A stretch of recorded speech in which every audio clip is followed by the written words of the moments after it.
여러분 안녕하십니까? 포항 MBC 뉴스입니다. 포스코 노동자의 직업병 실태를 세상에 드러낸 포항 MBC 다큐멘터리 그 쇳물 쓰지 마라 방송 이후 직업성 암에 대한 제보와 산재 신청이 이어지고 있습니다. 포스코에선 최근에도 3명의 전현직 노동자가 폐암과 백혈병으로 산재 신청을 했는데요. 포스코에 대한 직업병 실태 조사와 건강 영양 평가를 촉구하는 목소리가 커지고 있습니다. 장성훈 기자입니다. 금속노조와 직업성암 119 등은 최근 잇따라 기자회견을 열고 포스코 전현직 노동자 3명이 폐암과 백혈병에 걸렸다고 알려와 추가로 산재 신청할 예정이라고 밝혔습니다. 또 최근 5개월 동안 직업성암으로 의심되는 제보 141건을 접수해 분석한 결과 폐암이 58건으로 가장 많았고 혈액암과 유방암 순이었습니다. 특히 폐암의 경우 포스코 포항 광양제철소에서 일한 노동자와 학교 급식실 노동자가 80%가량을 차지했습니다. 직업성암 119는 제철소 노동자의 폐암은 직업성암이라는 것이 상식이 돼가고 있지만 루게릭병과 파킨슨병과 같은 희귀질환 인정 여부가 남아있다고 설명했습니다.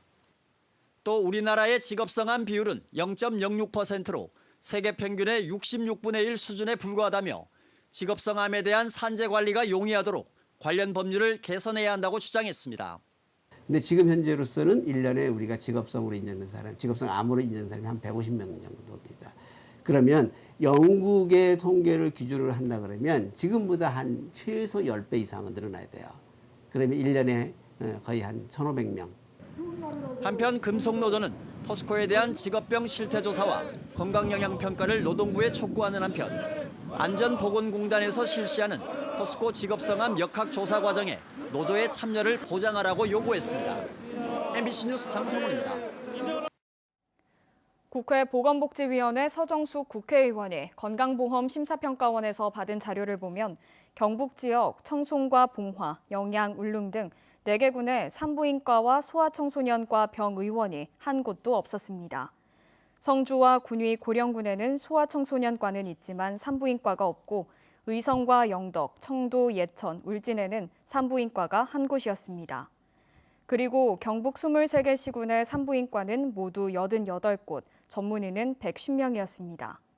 서정숙 의원은 의료 취약 지역을 선정해 의료수가 인센티브를 줄 수 있도록 지역별 차등 수가제 등을 도입해야 한다고 지적했습니다. 경북의 구급 장비 노후화율이 50%를 넘는 것으로 드러났습니다. 더불어민주당 임호선 국회의원이 소방청으로부터 받은 자료를 보면 환자 감시장치 등 경북 지역 구급 장비 노후화율은 50% 이상으로 전국 평균 8.6%보다 6배가량 높았습니다. 경북은 또 응급 의료시설과의 접근 거리도 먼 것으로 조사됐습니다. 한 보험사가 자동차 보험 사기 일당에게 그동안 받아간 보험금을 달라며 손해배상을 청구하는 소송을 제기했는데요. 그런데 엉뚱한 사람에게 소송을 제기해 한 20대 남성이 영문도 모른 채 범죄자 취급을 당했습니다. 어찌 된 일인지 권윤수 기자가 취재했습니다. 대구에 사는 A씨는 지난달 서울중앙지법이 보낸 서류를 받고 깜짝 놀랐습니다. 한 보험사가 자신에게 손해배상을 요구하는 민사소송을 제기한 소장이었습니다. 2016년 8월 자신이 남성 2명과 짜고 자동차 보험 사기를 벌여 보험금을 타갔으니 돈을 돌려달라는 내용이었습니다. 자신의 주민등록 초본과 또 다른 피고인 2명의 초본도 함께 들어있었습니다. 소장에 나온 피고인 중 1명은 분명 자신의 이름이 맞았습니다. 그러나 나머지 2명은 전혀 모르는 사람이었고 물론 범행을 저지른 적도 없습니다. 제가 알지 못하는 범죄가 정말 있나? 라는 생각도 처음에 좀 들었고요. 그러니까 되게 좀 당하고 어이없고 좀 무섭기도 했던 것 같아요. A씨는 보험사에 따져 물었습니다.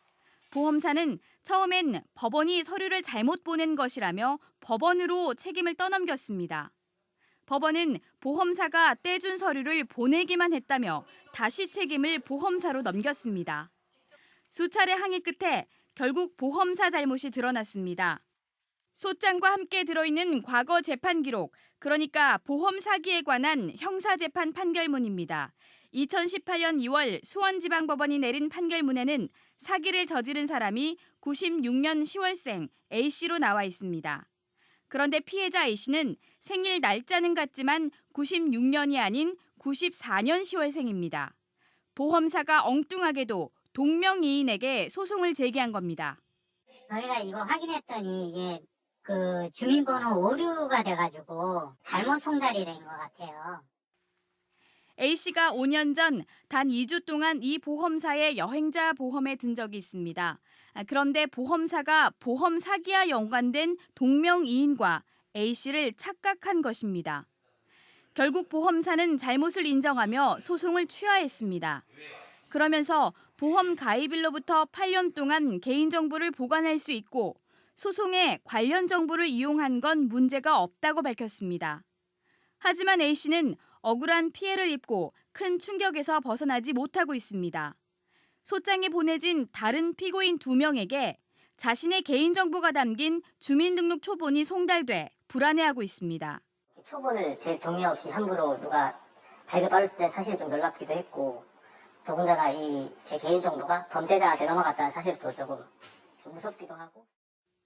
서울중앙지법은 여러 명을 상대로 한 공동소송의 경우 모든 피고에게 개인정보를 포함한 소장 전체를 원본 그대로 보내고 있어 어쩔 수 없다고 밝혔습니다. 취재가 시작되자 보험사는 다른 피고인에게 A씨의 개인정보를 이용하지 말고 폐기해달라는 내용 증명을 보내겠다고 밝혔습니다. MBC 뉴스 권윤수입니다. 고속도로 교통사고 사망자 가운데 절반이 화물차 교통사고로 숨졌습니다.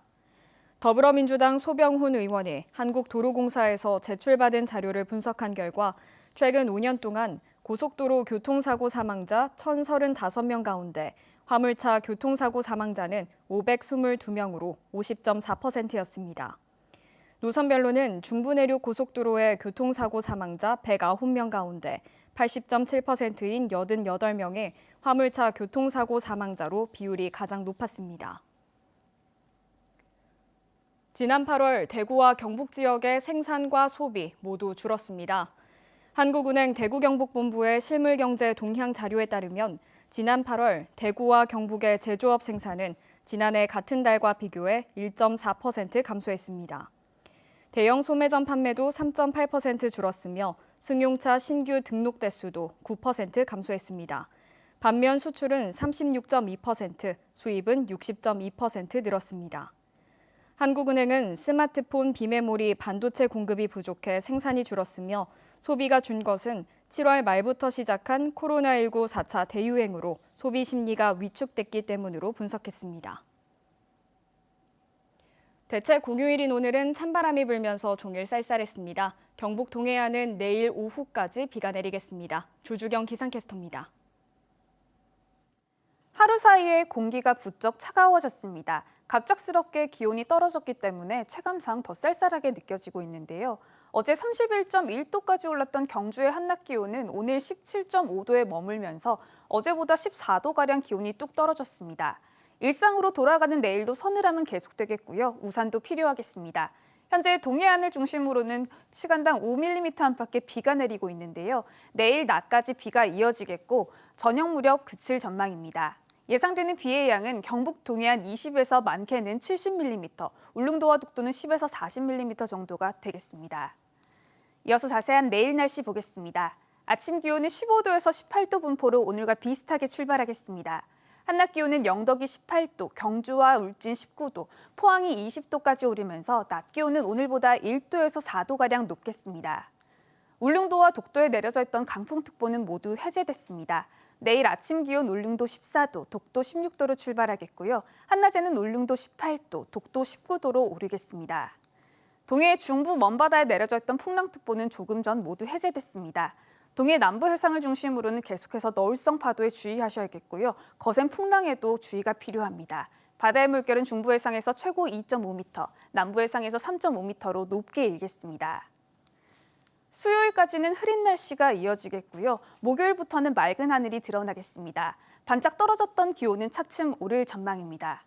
기온 변화가 심한 요즘입니다. 건강 관리에 철저하게 신경 써주시기 바랍니다. 날씨였습니다. 국민권익위원회는 독감 예방 접종 관련 민원이 크게 늘 것으로 보고 전국 지방자치단체 등 관계기관에 민원 예보를 발령했습니다. 국민권익위는 해마다 독감 무료 예방 접종이 시작되는 10월에 독감 예방 접종 관련 민원이 많았는데 올해는 특히 백신 접종과 겹치면서 관련 민원이 폭증할 수 있다고 밝혔습니다. 권익위는 코로나 백신과 독감 백신의 접종 간격 문의를 비롯해 출장 접종 가능 여부 등을 묻는 민원이 많이 늘 것으로 보인다며 각 지자체와 관계기관에 신속한 안내 등 적극 대응해 줄 것을 당부했습니다. 산업통상자원부 산하기관들이 연구개발 부정사용으로 환수 결정된 금액의 3분의 2밖에 환수하지 못한 것으로 드러났습니다. 국민의힘 양금희 의원에 따르면 최근 10년 동안 연구개발비를 부정사용해서 환수가 결정된 금액은 679억 원이지만 3분의 2 수준인 452억 원밖에 환수하지 못한 것으로 나타났습니다. 양 의원은 연구개발외 사용이 가장 많았으며 인건비 유용과 납품기업, 공모 등으로 연구개발비를 부정사용했지만 환수가 제대로 이뤄지지 못하고 있다며 대책을 촉구했습니다.